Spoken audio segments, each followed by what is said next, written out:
The Churches of Christ in Australia is a Christian movement in Australia. It is part of the Restoration movement with historical influences from the United States of America and the United Kingdom. The Churches of Christ in Australia are made up of state conferences, which are an association of independent churches who choose to relate at a state and national level. Within this conference structure, individual churches are largely autonomous and operate on a congregational and democratic form of government. Leadership varies in local churches, and where there are ministers or pastor, they may or may not be formally ordained. Lay people usually play an important part in the worship, mission, governance, and management of the church. Key features of the church's worship are the weekly celebration of the Lord's Supper presided over by a layperson and believers' baptism. This Christian movement claims to concentrate on the essential aspects of the Christian faith, allowing for a diversity of understanding with non-essentials. Quote, "It is active in community services and supporting Christian unity, although this emphasis was stronger historically. Churches of Christ is one of the smaller Christian groups by affiliation in Australia. The 2001 census showed 61,335 identifying, falling to 49,687 in the 2011 census, which represents 0.2% of the population. This is compared with 61.1% of Australians who indicated religious affiliation with any Christian denomination. The National Church Life Survey 2001 showed that Churches of Christ had the highest attendance to affiliation percentage. This survey showed a regular estimated attendance of 45,100. Average weekly attendance figures in 2013 were 38,500, although a larger number of people would be expected to have a connection to a Church of Christ.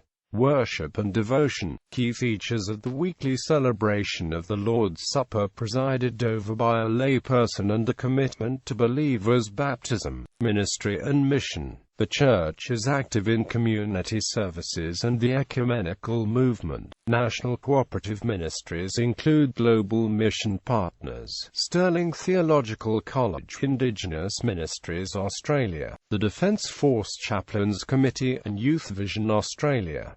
Theology and values. The denomination claims to concentrate on the essential aspects of the Christian faith, allowing for a diversity of understanding with non-essentials. Theological education and formation occurs at the Stirling Theological College, located in Mulgrave in southeast Melbourne, is the movement's national theological college. Stirling is a college of the University of Divinity. Stirling was formerly known as the Churches of Christ Theological College and before that the College of the Bible. It has students completing coursework and research from across Australia and Asia. Australian College of Ministries is owned New South Wales Churches of Christ Conference, and provides training across Australia. Its courses are taught as part of the Sydney College of Divinity.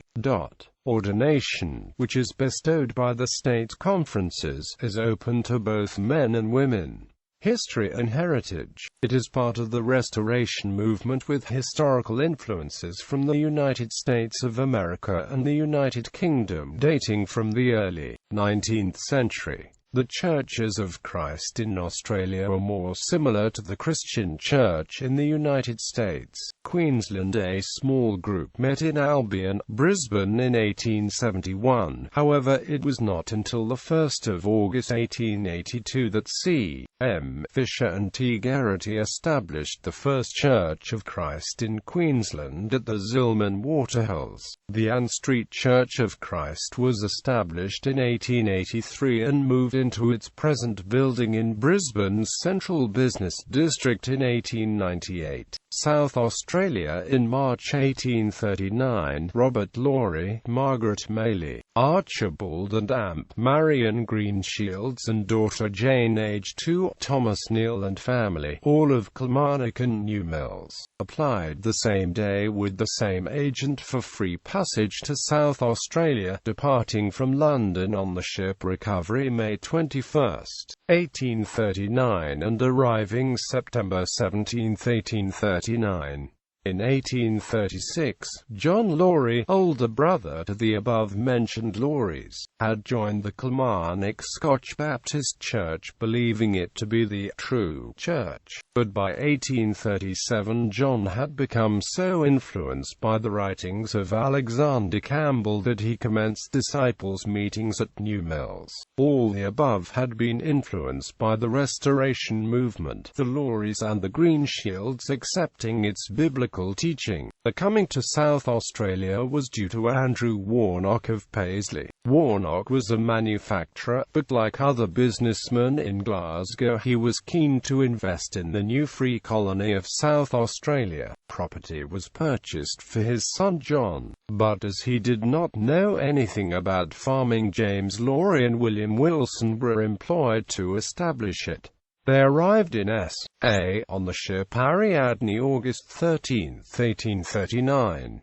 The Kilmarnock party, which included more than those listed above, set out for S.A. in May. The journey was hazardous. There were 223 persons crowded onto the ship besides the crew, and apart from all the dangers of illness, of storms, of rounding the Cape of Good Hope, a fire broke out on ship.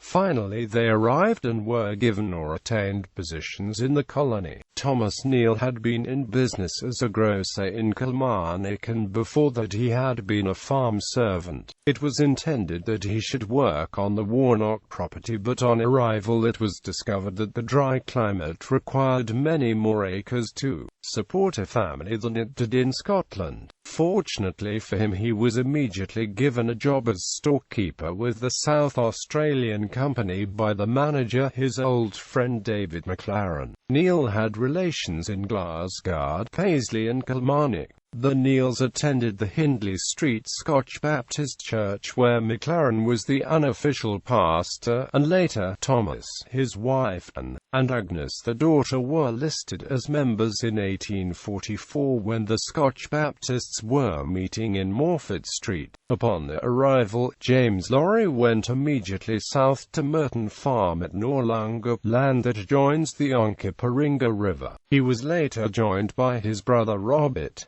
William Wilson looked after another section of Merton Farm. Another Scotch Baptist family from Glasgow arrived on the day before the Recovery. This was the Warhope family, John, his wife and 2 sons, George and William. They settled on the property named Allendale in the Morford Vale area. William worked for James and Robert on Merton Farm. The major part of Merton Farm lay not far below the Craig and Murray properties on the Onkaparinga River. In 1841, when David McLaren returned to England, the Adelaide congregation split over the question of open communion. A new group was formed at North Adelaide with Samuel Gill as minister. Alexander Murray with 7 others were dismissed to form a church at Noarlunga. It is probable that the Noarlunga group consisted of Alexander and Amp Jane Murray, James and Amp Janet Craig, Archibald and Amp Marion Greenshields, Robert and Amp Margaret Laurie, James Laurie and Amp William Wilson. Most of the above were connected through family relationship. This group could very well have been the source of some of Campbell's writings referred to as being in the Adelaide Scotch Baptist congregation and, perhaps originally coming from John Laurie.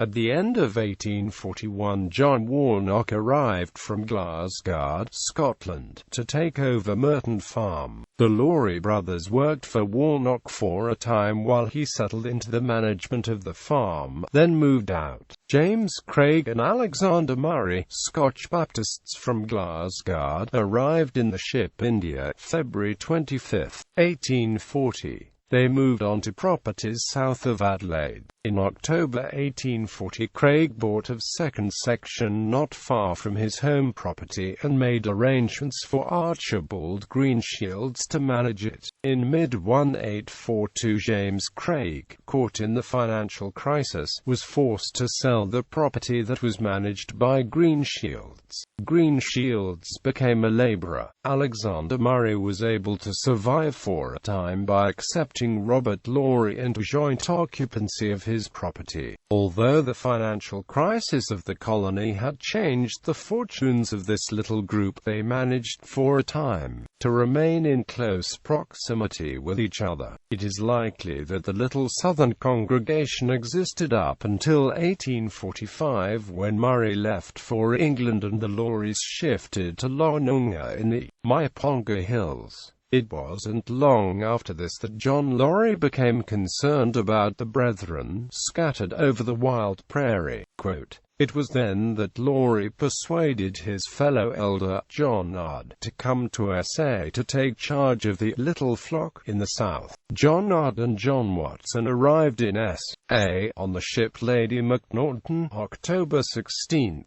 1847. They met with the brethren at Franklin Street and then travelled to Noarlunga, where Odd called his fellow restorationists together. They celebrated the Lord's Supper on October 31st and formed into a church on November 7, 1847. Thomas McGarry moved to Noarlunga after he was married to Elizabeth Vercoe on March 10, 1848. He worked in the local flour mill at the Horseshoe, and for the 18 months to 2 years they were at Noarlunga, worshipped with the little group of disciples led by John Odd.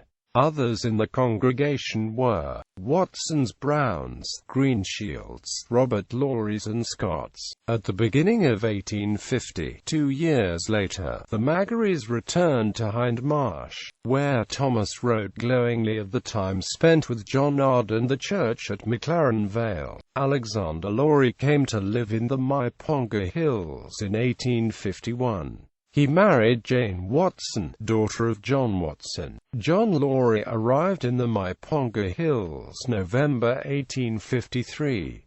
His wife and family arrived in November 1855. The church in the south had close links with the disciples in Adelaide. James Craig and John Brown represented the McLaren Vale Church at the opening of the Hindmarsh Church, June 10, 1855. Subscribers from the McLaren Vale Church to the Grote Street Building Fund were Art Brown, Craig, Jones, Greenshields, John Laurie, Robert Laurie, Watson, Scott. The Grote Street building was opened January 1856. As a number of families lived in the Myponga Hills, John Laurie decided mid-1856 they should meet locally as the Wollonga congregation. Members of the Wollonga Church appointed as trustees of Grote Street. June 27, 1856, John Laurie and James Craig. John pointed out difficulties of country members acting as trustees, and so at a meeting on August 30, 1856, the previous country appointments were cancelled and Adelaide members appointed in place of those from Wollonga and Malang. Late in 1857, John, Robert, Alexander Laurie and families sold the properties and moved north to farm the land at Alma Plains. Archibald Greenshields followed 3 or 4 years later, and the heirs later still. A chapel was built at Alma Plains in 1862 which doubled as a schoolroom. This chapel became too small and a new chapel was built 10 years later in 1872. Messrs. T.J. Gore of Norwood and John Laurie of Alma conducted the opening services.